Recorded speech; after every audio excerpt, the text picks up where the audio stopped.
Til hamingju með daginn, Sigrún Ragna Ólafsdóttir, forstjóri VÍS.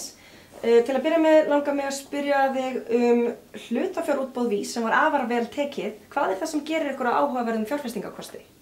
Takk fyrir þetta. Þetta gríðarlega ánægjulegt. Nýafstöðu útboð gekk gríðarlega vel. Mikil umfram eftirspurn og við erum með tæplega 5.000 nýja hluthafa í hópnum.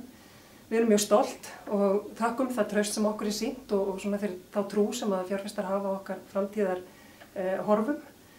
Það fer gríðarlega vel saman að mínu mati að vera með tryggingafélag sem að þjónusta mikinn fjölda viðskiptavina út allt land og dreifðan hluthafahóp. Þar fara hagsmunir saman, þannig að þetta mjög svona góð samsetning.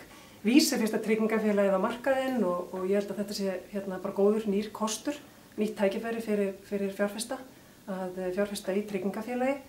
Við höfum gefið þá út að VÍS arðgreiðslufélag, heppilegt arðgreiðslufélag, þannig að við höfum sagt að arðgreiðslustefna okkar sé að greiða alltaf 100% út í arð til hagnaðar ársins til hluthafa og ég held að það sé góð viðbót inn á markaði.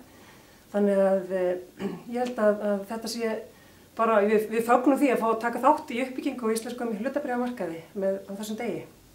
Hver er ykkar framtíðarsýn? Hvernig sjáu þið fyrir ykkur framtíðina? Framtíðarsýn VÍS að vera til fyrirmyndar. Við viljum vera til fyrirmyndar í rekstri, í ánægju viðskiptavina, hvernig við erum að þjónusta þá og sömuleiðis í ánægju starfsmanna. Þannig að ég held að þetta tækifæri núna, þar sem við erum komin inn á markað, að það muni styðja okkur bara ennþá frekar í að ná þeim markmiðum okkar. Þakka fyrir.